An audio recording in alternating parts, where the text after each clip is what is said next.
and welcome to another instalment of my Source Vintage YouTube channel. Now, this week I'm going to be talking about something that has been a bit of a thorn in my side for a number of years, and I know that it's also a thorn in the side of a number of other dealers, probably most of them to be fair, and it's antiques TV shows. So we're going to be talking today about whether these are a good thing for the trade or a bad thing for the trade.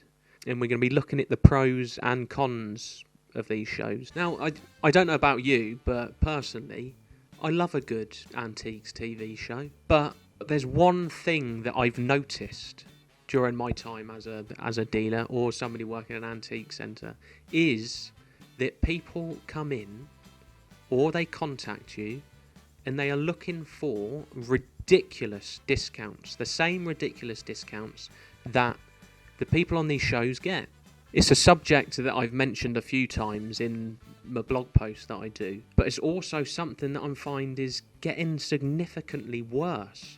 I don't know if it's because there's just simply more antique TV shows now, but it's becoming a common occurrence. They can't quite grasp the fact that TV is one thing, reality is another.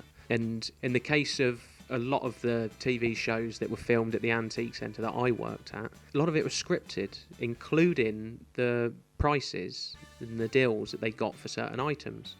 The dealers there would offer reasonable discounts.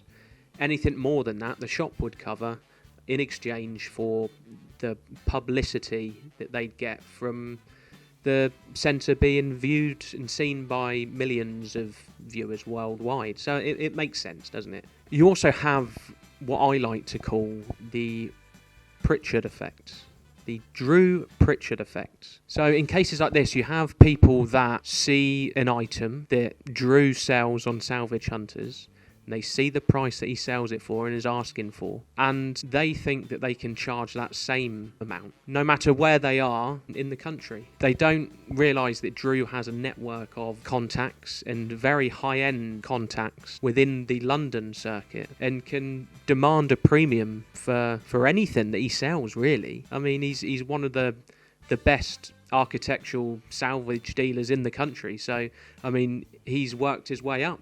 He's earned the right to charge these fees. Unfortunately, old Derek at Ruffeth Car Boot Sale, he can't demand the same. But in some cases I have seen people that have labelled their stuff up as seen on Salvage Hunters with a photograph, a screenshot of what they've seen on Salvage Hunters, as if that's going to persuade you to pay the extortionate fees. And another interesting point that was raised with me a few weeks back was that the prices of antiques fluctuate. 5-10 years ago, things may have been cheaper than they are now. The same as property, if you like.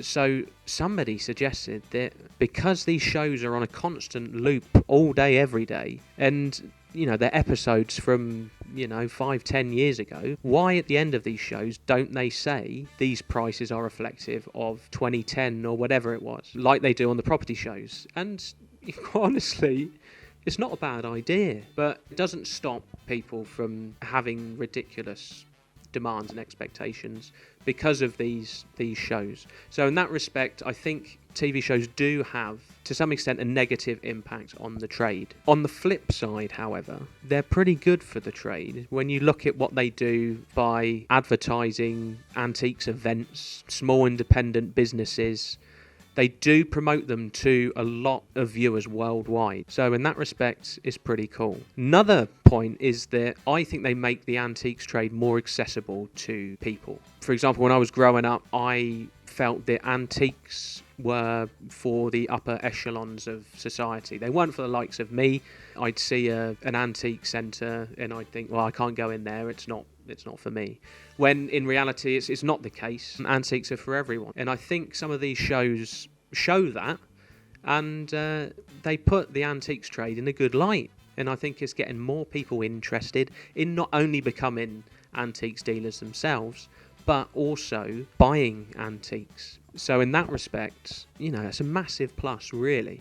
And when you look at the likes of the Bidding Room and Antiques Roadshow, I think these shows educating more people to understand the value of the items that they may have in their own home. Again, it gets people interested and excited about the trade, and that's what we want. So the question is, are they good or are they bad for the trade?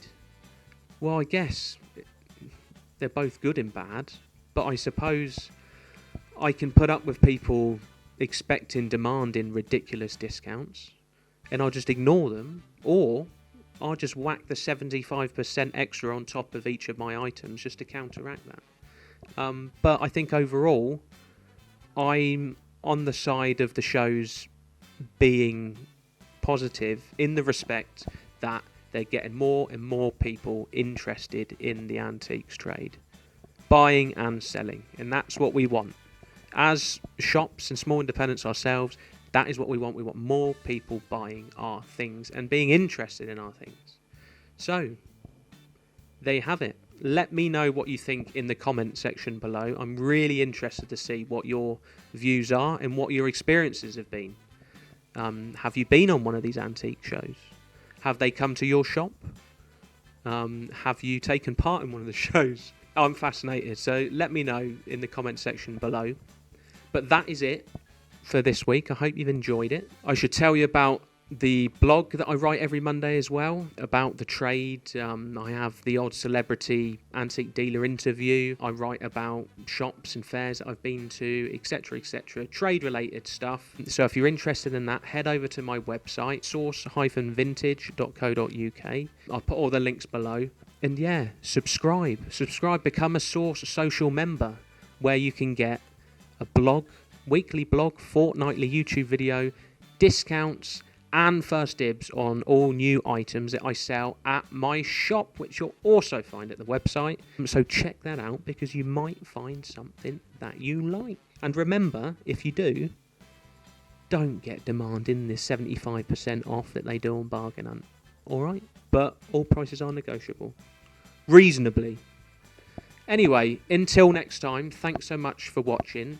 Please subscribe if you haven't already. If you have, thank you so much for your support. I really appreciate it. But until next time, stay safe, keep buying those antiques, and keep spreading that Source Vintage love.